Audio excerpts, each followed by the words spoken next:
Hey there, it's Jenny from Creature Cove, and today we're going to talk about some newbies that we got from a little reptile expo that we went to in Janesville, Wisconsin. Let's introduce them.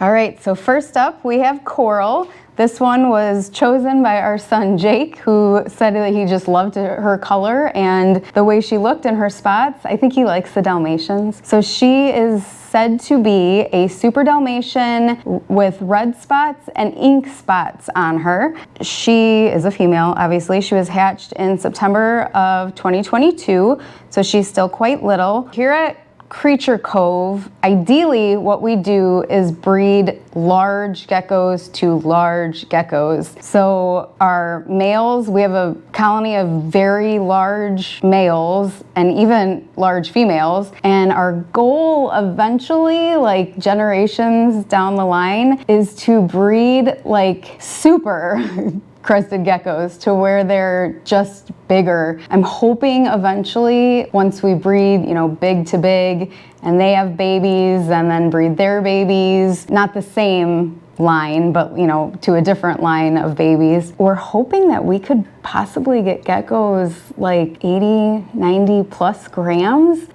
Scientifically, I don't even know if it's possible. I don't know if their species is capable of messing with their size like that, but I do want to find out. I think it would be fun to see. I'm very into science and biology and all of that good stuff, so I kind of want to find out for myself if that's even a possibility. So anyway, this is our first one. Her name's Coral, and she's a keeper. So we won't know actually until she's full grown if we will use her or not. We do keep all of our geckos. I mean, they're our pets. We play with them, we love them.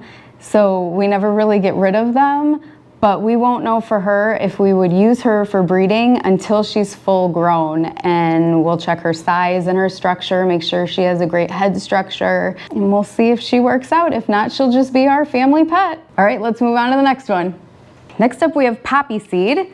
Poppyseed is a yellow extreme harlequin. He is 3 years old, and he is one of the geckos we're hoping to use for breeding. He is a whopping 73 grams, which is pretty big as far as male geckos go. A lot of times they're more in the 50s or 60s range, but he is a big guy. He has a giant, beautiful crest, just a huge head, and he's got gorgeous yellow or like golden eyes.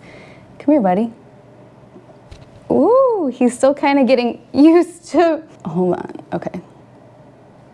So he's still getting used to being handled. He's a jumper, but yeah, so we're hoping, come on, buddy, just stay still. Okay.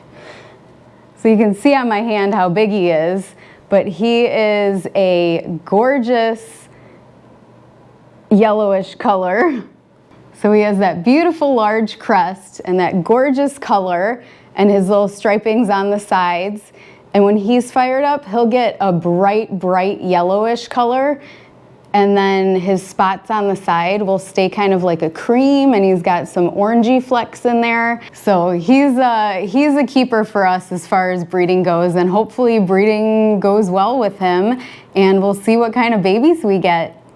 All right, let's check out the next one.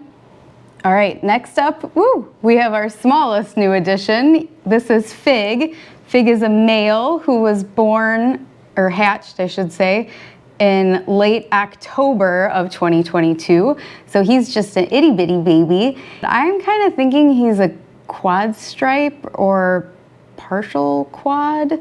Again, I'm not perfect at these morphs yet because we're more about the size, but we're super hoping this guy is gonna get big because he's our favorite. He's like our new absolute favorite gecko. He is this, I've never seen peach in a gecko before, but when he fires up, like kind of right now, let me see if we can get a good shot of this, because his stripes are literally peach. Like if you think of the color peach, they're peach, or like a pinky peach. And then they look like little down his back. They almost look like little tribal signs or something. And then he's got like a much darker head than the rest of his body, and just these gorgeous, like almost lilac colored eyes. Anyway, he's the beaut. So we're hoping he gets big and can join our breeding colony. Again, otherwise, you know, we'll keep him as a pet and he'll just be the cutest gecko that we have. Hopefully he keeps all these traits too as he grows. Come here, baby. So the breeder that we got, the majority of the ones I'm showing you today, had very cool like lineage that he could show us, pictures, weights of all the moms and dads, grandmas, grandpas, great-grandmas, great-grandpas, and so on. So we tried picking the babies that obviously had the largest of the parents and grandparents and so on. So we were able to at least see what those guys, you know, what those guys looked like and how big they were, and you know, their size, their structure before we bought the babies. So we're hoping that obviously the babies will take after the parents in size and we'll be able to use them. But we are so hoping this guy works out because he's so stinking cute. We just love him. So this one's Fig, and we'll move on to the last one. So this is Typhoon. She is the last of the bunch that we got from the Janesville Reptile Expo. Don't do it. She is a Lilly White, kind of reddish in color. She's really not fired up right now, which surprises me, but she gets like a bright orangey, almost like a brick red, but absolutely stunning. With Lilly White, they are kind of like I don't know if a sought after morph, but they can get pretty pricey, very pricey. And they've been around for a while, so they're kind of holding their value. But some of the traits that they have that you'd be able to tell it's a Lilly White is they usually have a solid dorsal side, like a solid white or cream, you know, some form of cream colored solid tail. And then they will have like a grayish silver eye, and they are very, very pretty. I love their eyes. And then my favorite is their little, I call them Michael Jackson gloves because they have like little white gloves, and it's kind of hard.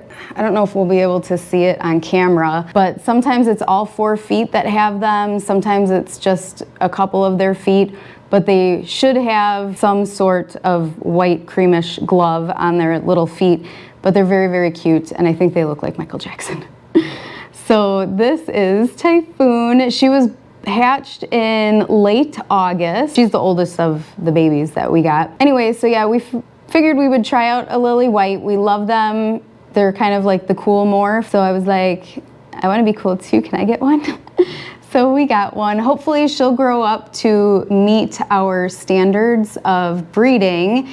If not, you know, that's okay. Then we have another very cute pet.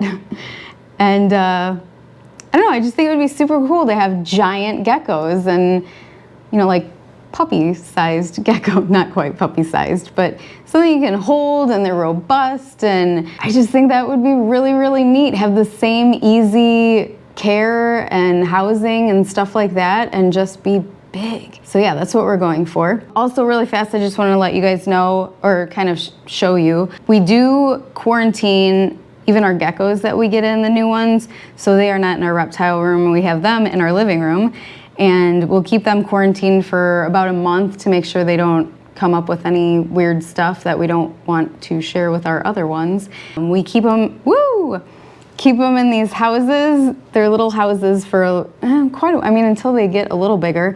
But all we do is we put paper towel on the bottom for substrate so we can watch their poops and stuff like that, make sure that all looks normal. We keep their very cute little food bowls in there with them, and then just a plant and some cork bark, and that's about it. And then we mist them once a day, just like our other guys, and they go to town licking everything off the sides of the glass and plants and whatnot. So yeah, super easy, very simple.